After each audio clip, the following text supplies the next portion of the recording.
Alright, tech confessional number 7.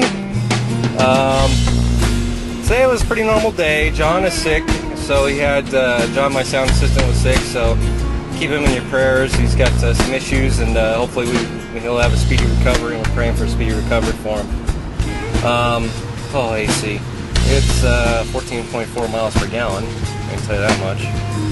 It is 88 degrees. I think it's lying. It feels like about 102. Plus we had to break down today, which kind of sucked. But you know, we got it all broke down, took it all apart, and I look at it as a good way because it'll be a good way to get everything kind of back in gear and taken care of and redone and fixed and kind of reset it up. You know, every once in a while you can break things down and just kind of make sure it's okay to go. So that'll be good. I put a limiter on the Avion rig just for Carl's vocals today because he was peaking them out and distorting them. I found out what my volume problem was because we put the Avion rig, we put the Midas board back in, and I just could not figure out why we were having so many volume issues where my house speakers were not covering the stage. And I thought it was just guitar amps and stuff like that. Well, come to find out, it's really the Avions. Everyone's got them cranked up so loud that they're, outdoing my house speakers. So Alex went to in-ears this week, so I got rid of one wedge, and I'm really trying hard to convince Carl, but that's a real hard sell. And the drummer liked them. As soon as I found out that I don't have stereo 8 to 1/4 inch adapters. I've only got mono. As soon as I get that straightened out, then it'll help a whole bunch. I guess I'm gonna go a long way because I just don't. I'm gonna cut this motorhome off. Sounds like a good idea, huh? So once I get the stereo adapters, trying not to get pulled over like Carlos again. Anyway, as soon as I get those stereo adapters, they're gonna like them. Alex really loves his earphones. In fact, he got the Shure E3s, or the new version of the E3s, and he said that he pulled them out. And these off. He pulled them out, his ears out, and he's like, "Whoa!"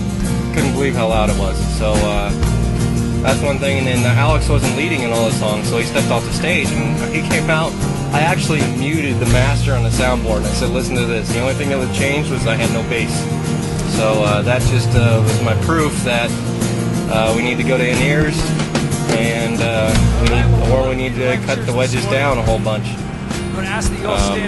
So the pros of the Avion system it's completely taken the monitor mix burden off of me, definitely. But one thing it hasn't done is, or one thing it counteracted, was stage volume. So unless you have a really like Sandals Church, I don't know if you guys have been up there. They don't have any wedges, by the way. But their stage volume, or their house volume, is so much louder than their stage volume, it wouldn't make a difference. But here, we're in a much smaller venue, a lot less people, a lot smaller room. So that stage volume is crucial. And they, like I said, they just have it cranked way too high. Other than that, like I said, I put the limiter on Carl's. This is like take 2. I put a limiter on Carl's blocks on the Avion rig because he was peeking out, and I could hear the distortion. And I was watching red lights go. And let me do that again. All right. Anyway, so I heard that. So I turned it down just one notch, and I watched Carl freak out on the stage. Like, where did I go? I can't hear myself. What's going on? So I eventually put the limiter in, and it seemed to work out a lot better. It wasn't flipping out, and he wasn't going, "Where's my vocals at?" Because it was being proportional instead of just all the way out or whatever.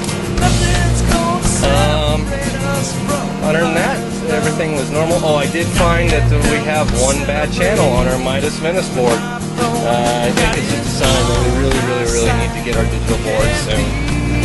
And I think that's about it. I'm getting on 215, or actually the 15 here. I need to concentrate on driving, so we'll see you later.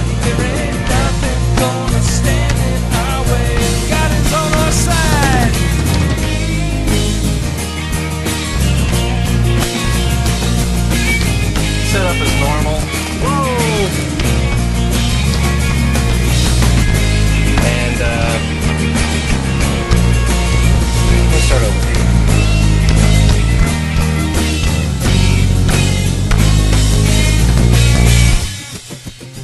All right, this is where you put your hands together. Left hand meets right hand. They go together on the downbeat just like that. Yep.